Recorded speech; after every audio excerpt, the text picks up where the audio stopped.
Now, believe it or not, putting on a show like this, you have to have the stamina of an endurance athlete. You know what sort of things are very, very important for endurance athletes, especially in heat like this? Hydration. Now, we're going to get the sheep up on the stage now. I'm going to quietly have a cup of tea while we're doing that. And then we'll get on with a little voyage into sheep and wool and all such things. Let's have the first one, Callum. Let Larry come up.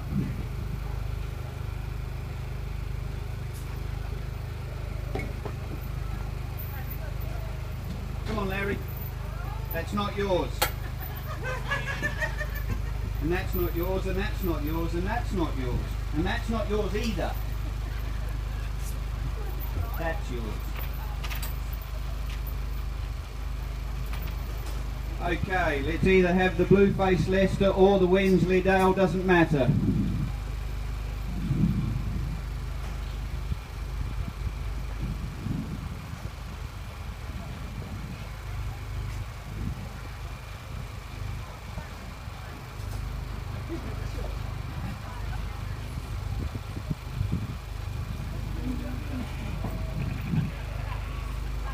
Come on, Gil. Come on, up you come. This way. You know it makes sense. There we go. Don't knock my cup of tea over.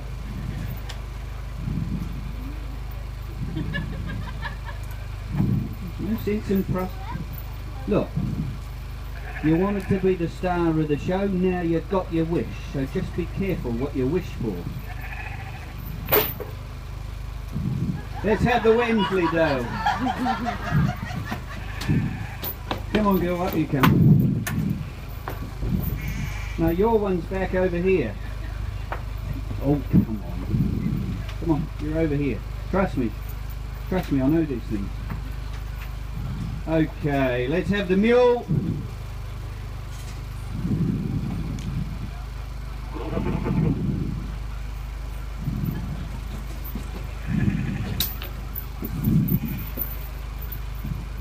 No, your one's the other one. How about you come over to this one?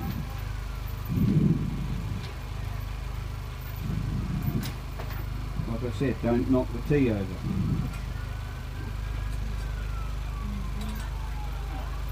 Can I have the Oxford next? Get the sheep in the background. Yes, it's all right. I know the lady who the coloured blue-faced Leicester came from, and it's sort of the first time she's had a sheep on the stage. Come on, girl, up you come. No, that one. That was last show, all right? Wow.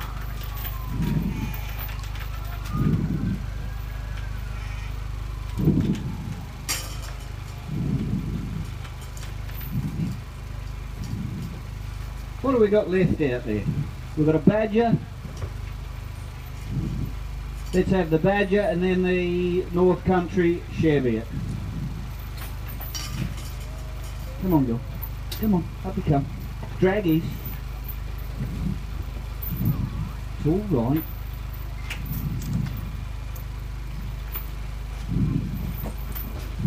Come on, Charlotte. Well, Charlotte. Come on, you're on this one today. This is yours. I know it wasn't last time, but it is this time. Right, we've got 7 beautiful sheep up on the stage, all carrying different sorts of wool. And because of the sort of festival that this is an interactive thing. Now this is where you guys are allowed to shout, laugh, throw things at me, whatever you like, but interact. Because that's what it's all about. We're all here to have a good day out, aren't we? Yeah. And humour's the best medicine. Right. Now, has anybody seen, felt, groped, done anything like that with any of the hill breeds? You have. What typifies the hill breed wolves generally? Kemp, right. And to every rule there is always an exception, is there not? Yes. Here, our sheep, we have the exception. He is a hill breed sheep. He's a lonk. And a lonk has one of the very best of your hill breed wolves, characterised by a lack of kemp.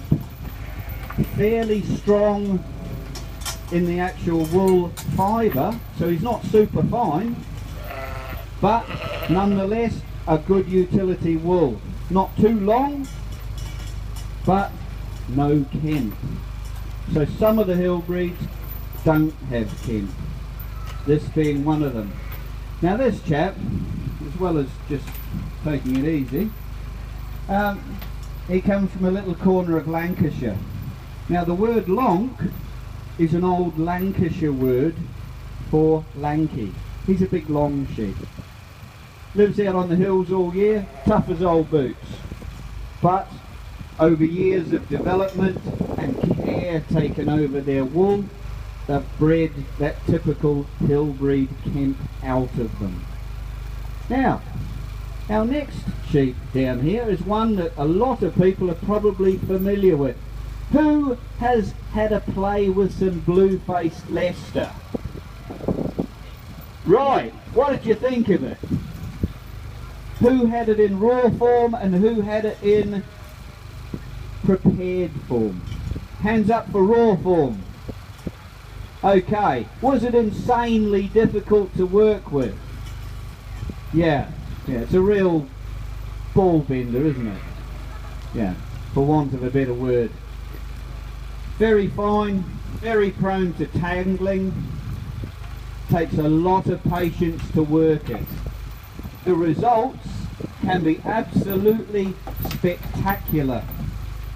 And I've got somewhere in here the results.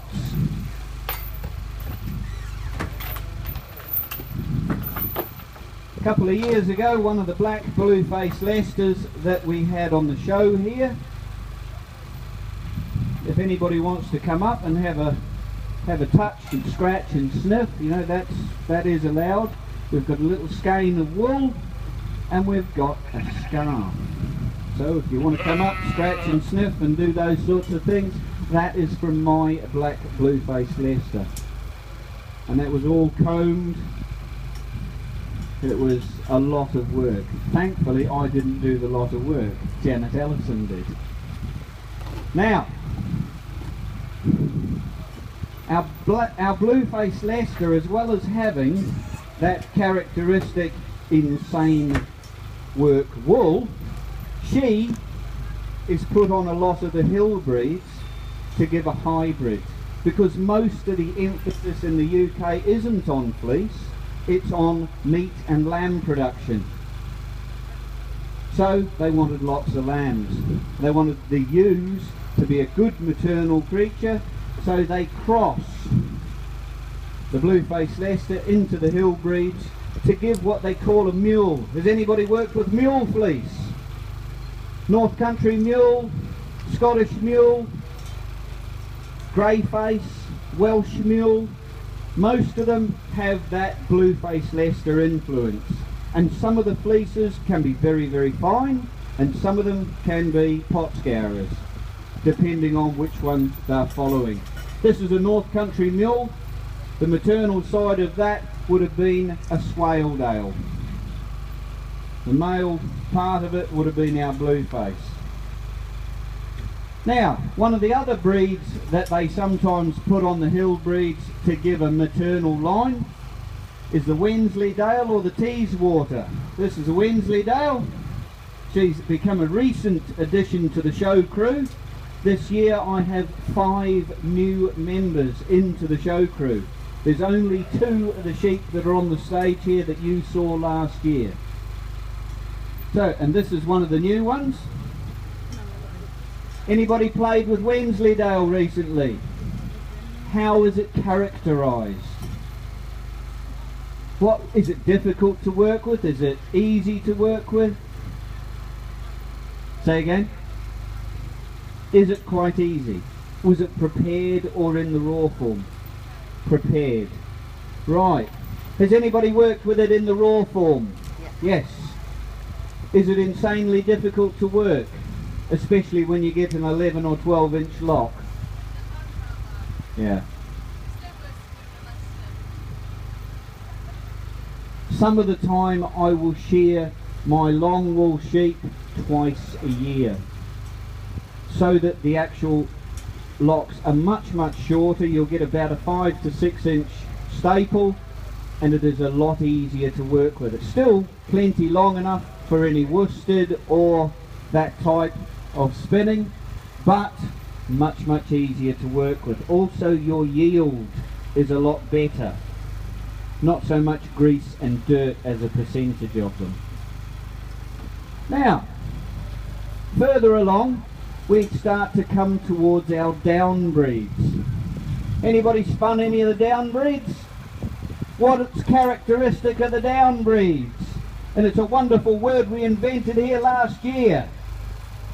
Springy! Excellent! That is your characteristic of your down breeds. It's springy. Beautiful for things that need lots of spruing, like your socks or your mittens. It is characteristically hard wearing. Very springy, holds a lot of air in it. Very stiff, springy fibre. Good utility stuff. This is the girl here. She is 3/4 Oxford, 1/4 Charolais. Both of which you would class as a down breed. Now, you see the size of her. In the normal sheep production around the UK where you're looking for your meat, this is the sort of sheep, ram-wise, that you would be putting on your mule to hang more meat on that maternal line for your meat lambs. Now, a little bit further down here, we've got a Welsh insurgent. You know, the world news is full of insurgents. We have insurgents here as well. We have a Welsh insurgent here today. She's a Welsh badger face. Now she is a Torthee. No, it's not Tordu, it's Torthee. T-O-R-D-D-U. Correctly pronounced Torthee. You get two versions of this, and they're sort of mirror images of each other. One, the Torthee, is black belly, which this one is. The other is a Torwen, which is a white belly. So her markings would be completely reversed. Where there's black, there's white, and where there's white, there's black on the Torwen. Anybody ever spun this stuff? Characteristic. Good pot scourer or not? You wouldn't use it for your knicker wool though, would you? It might chafe rather badly. Fairly coarse normally. You have got, as with a lot of the other hill breeds, you've got quite a lot of kemp normally through this breed. So fairly tough, fairly coarse, normally with your kemp through it. Now we've got another sheep right down the end there, a large white sheep, big ears and bold nose. Anybody know what that is? Anybody want to take a guess? Oh come on, this is an interactive presentation. Border Leicester. There's a portion of her is Border Leicester. No. She's a North Country Cheviot. Characterised rather than the border, she's heavier in the body. She's a lot bigger, more muscular sheep than your border. And that's with the addition of your Cheviot, your small hill country Cheviot from the Cheviot Hills. Years ago they crossed Leicester and Border Leicester, like Leicester Longwool and Border Leicester, into the hill country Cheviot, and this is what they ended up with after quite some number of years of selection. A very, very white wool, relatively short in the staple, an absolute delight to work with actually, lovely to spin. There's a very light, airy, springy, gloriously white yarn. Now I've got a few other breeds of sheep around the back, some of the merino family. Now, how many different sorts of merinos do you reckon there are? Any ideas? 5? Any other guesses? Right, you've got Saxon, Spanish, Pepin, Dooney, South African meat merino, Esterlane merino. There's 6 to start with. Rambouillet, 7. That's just a few of them.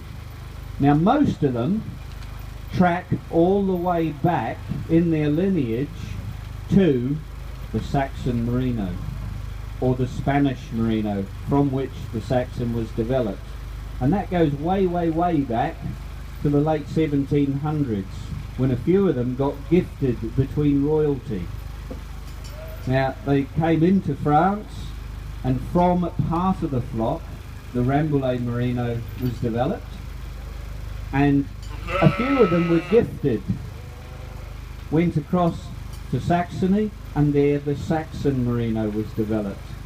So in amongst all of your worldly different sorts of merinos, your Saxon is probably one of the purest breeds merino wise that's actually out there. Most of the others have had Leicester or Lincoln through them over the years to improve the body size and also improve the wool weights.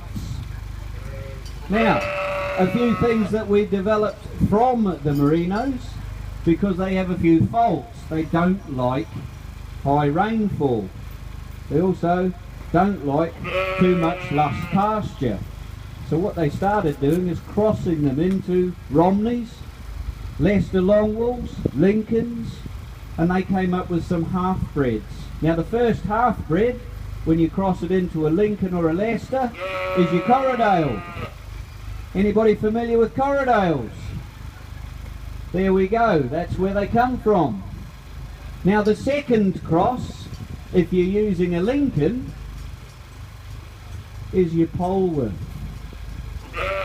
An awful lot of the sheep through South America, they call them ideals down there, they're Polworths. A lot of the sheep on the Falklands as well started out as Polworths.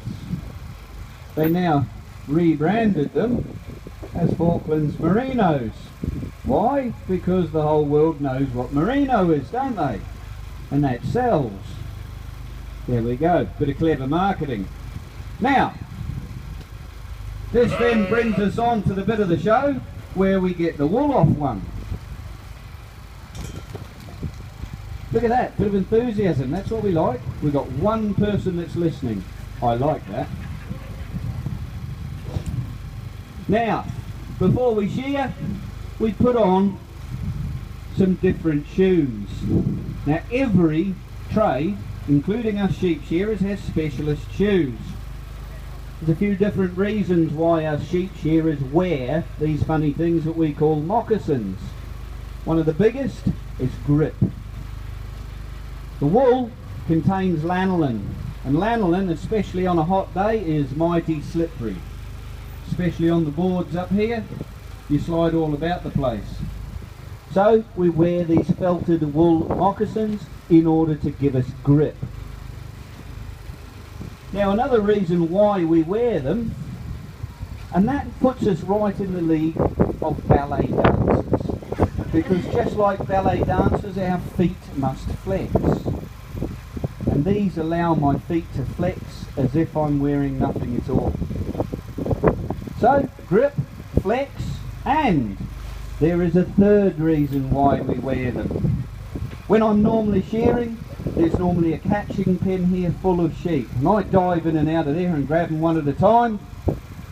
Job's a good one. But, carries a few perils. sheep's feet are quite sharp, and especially when you get one straight on top of your foot, that hurts. And then you end up with a slow puncture. That's no good when you're shearing. So we wear these and they help protect my feet. Also, the shears are rather sharp, and if this comes out of my hand, gets driven towards my foot, the felted wool moccasins will help protect my feet. That sounds convincing. There we go. Right, I suppose we better go and find a willing volunteer. Now, somewhere down the back there we should have a sheep. There we go. Callum, if you'd like to send up our willing volunteer. Today we have a Charolais that's willingly volunteered for this part of the show. Yes, she's quite vigorous. She's just trying to climb over the rails and out of the pen at the moment.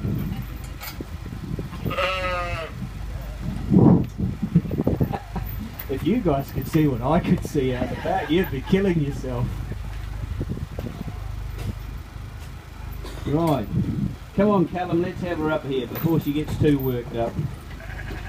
There we go, love, you're about to become a superstar. Now, you can see this is quite a big sheep, in four-wheel drive as well. No good trying to shear her like that, so we get her out of four-wheel drive. There we go. This one's wet as well. She's been in the water bucket, hasn't she? There we go.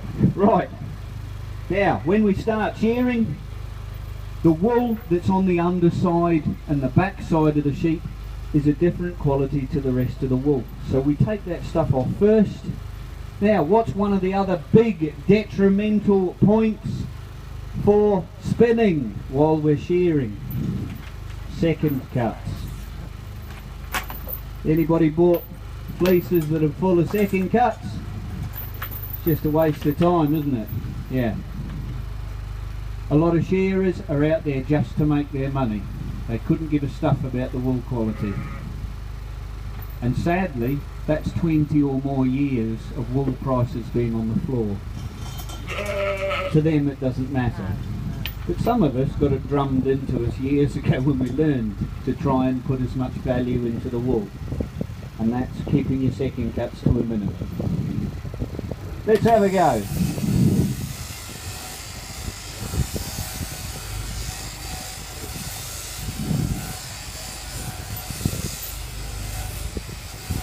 There we go, that's the belly wool taken care of. We move on down the leg, round the crutch.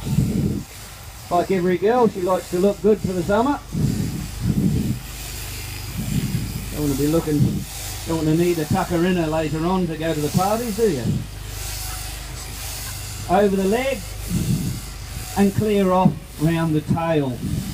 Now, as I'm clearing off round the tail, over her tail, round the breech, that one handful of wool and the belly, you've taken 90% of all of your second grade fleece out. Just like that. No further work necessary. And you've got 90% of all of your B grade wool gone. It's that easy.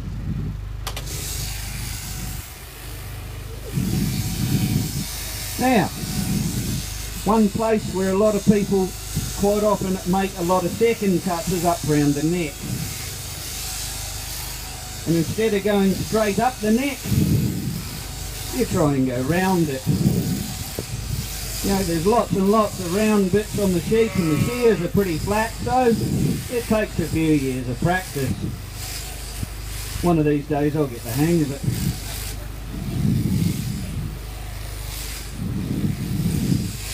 Now while you're shearing sheep, it's very, very important that you hang on to the sheep tightly, isn't it?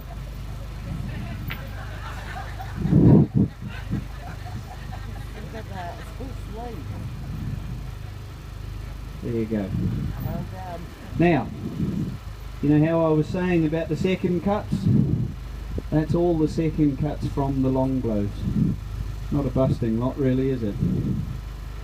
That's because I understand as a spinner myself what a bugbear they are. As well as that, we were taught when I learned to shear how important it is to keep the second cuts to a minimum. You'll always get some, but it's important to keep them to a minimum. Come on, girl. Now we're working our way down the last side of the sheet. Us carers getting paid for each one. This is the money side. Got to take a bit of care as we come down over the shoulder. Get that little bit of wool underneath her armpit. I want to go in out looking like one of those continental birds, do we? Nice and steady does it. Callum, if you'd like to come down here, please. We'll put her back again. Now, there we have one neatly shorn sheep, and she's undamaged. That's the way it should be. We want the wool, the sheep wants the skin. Now, we'll see what we can do. There we go. And there's our fleece, just laid out. Now, one of the characteristics of our charolais wool is it's very, very easy to work straight from the fleece. Very difficult to felt, so it's open in its lock structure. You don't have to wash it if you don't want to, you can just get stuck in. And away you go. Just like that.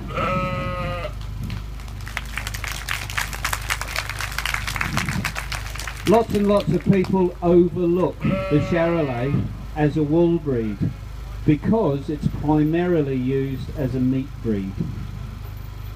But its wool, I think, is very much underrated.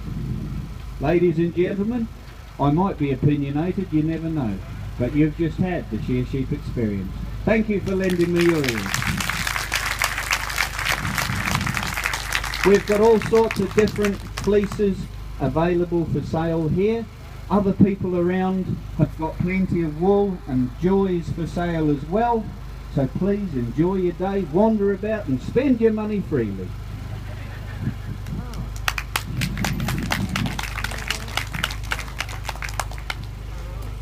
Next show, 1:30.